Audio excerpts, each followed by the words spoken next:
7 pejabat diketahui berebut kekosongan kursi jabatan sekretaris daerah atau sekda Kabupaten Pekalongan.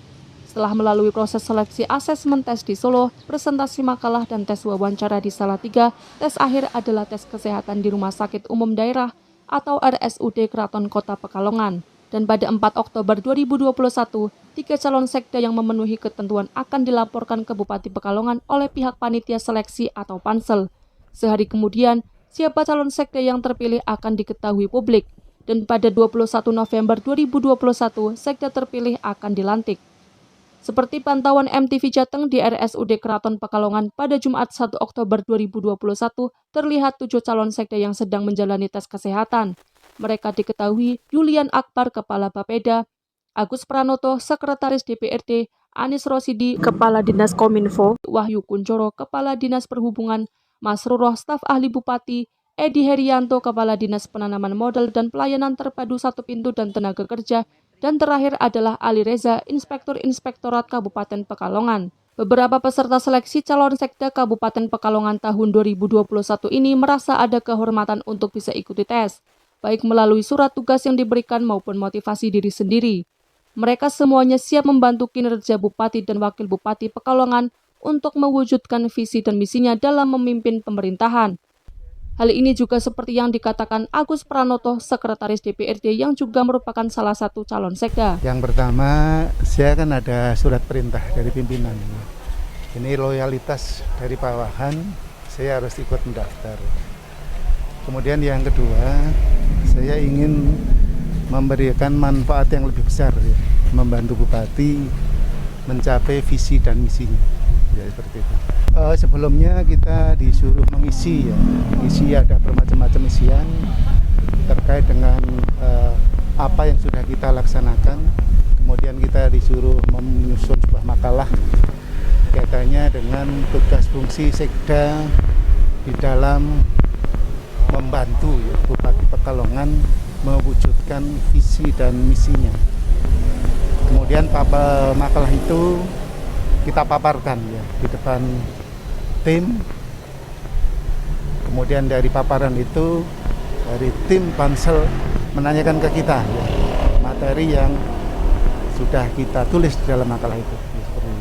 Untuk tes kesehatan, kalau sesuai dengan jadwal, ya, ini rangkaian yang terakhir. Kemungkinan nanti masih ada, dipilih 3, dan kemudian wawancara dengan gubernur. Sampai itu kan tergantung dari panitia, ya. Kami sebagai peserta hanya mengikuti prosesi ini, ya. Anis Rosidi yang sekarang menjabat sebagai Kepala Dinas Kominfo mengatakan sebagai calon sekda dirinya mempunyai beberapa gagasan untuk mendukung percepatan tercapainya visi dan misi Bupati dan Wakil Bupati, yaitu dalam 3 bidang, kebijakan anggaran, perencanaan, dan kepegawaian. Saya mengikuti ini karena masalah aktualisasi diri. Saya harus nomor 1, karena sebagai puncak karir. Nah, terkait jadi apa tidak, itu lain soal. Tapi ini kita yang sudah memenuhi syarat. Kebetulan saya sudah memenuhi syarat dan ada teman seperti itu, saya daftar. Semua sama, semua sudah memenuhi syarat. Dan semua punya kan yang sama. Kita berkompetisi dalam lingkungan dengan satu koridor, sama-sama pengen membantu Kabupaten Pekalongan. Karena itu penting sekali, fungsi sekretaris daerah itu sebagai salah satu dirijen dalam tata kelola pemerintahan di Kabupaten Pekalongan. Saya dengan Pak Edi, saya dengan Pak Ali, sudah sepakat bersama dengan Pak Akbar, sudah sepakat bersama-sama siapapun yang jadi, itu adalah top manajer kita, harus kita sengguyung bareng-bareng.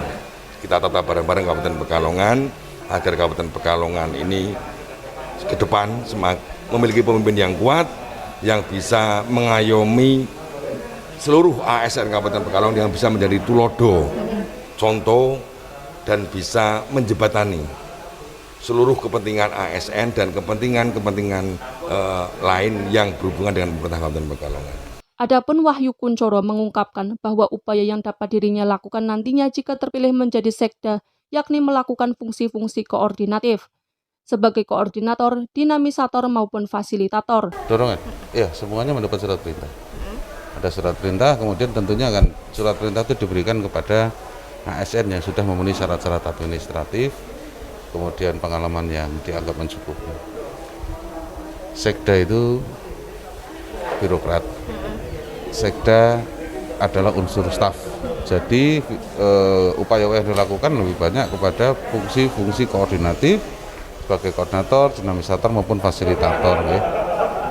Fungsi staf itu fungsi-fungsi yang bersifat koordinasi bukan komando. Jadi di situ ada bagaimana selaku ketua TAPD, bagaimana selaku ketua Baperjakat, bagaimana selaku ketua atau kepala BPBD, kemudian bagaimana selaku unsur Forkompimda, itu yang dioptimalkan dalam rangka memberikan masukan yang seoptimal mungkin kepada kepala daerah, bupati dan wakil bupati agar keputusan yang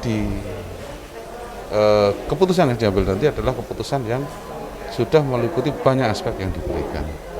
Jadi sekali lagi bahwa sekda fungsinya adalah staf, memberikan masukan kebijakan yang di tangan bupati, kebijakan daerah ya.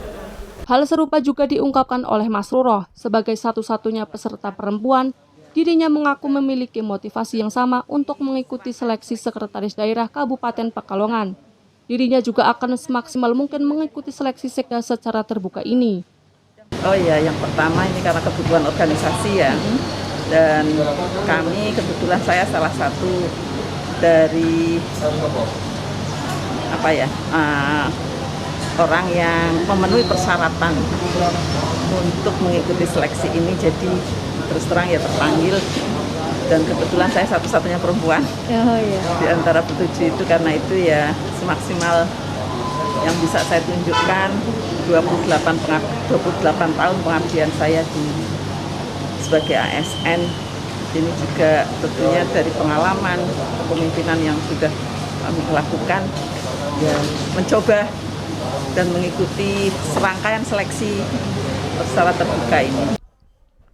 Disebutkan Wakil Direktur Pelayanan RSUD Keraton, Dr. Zaki Mubarok, mereka menjalani tes akhir ini merupakan rangkaian kegiatan seleksi yang dilakukan untuk menguji beberapa poin penting terkait kesehatan peserta seleksi.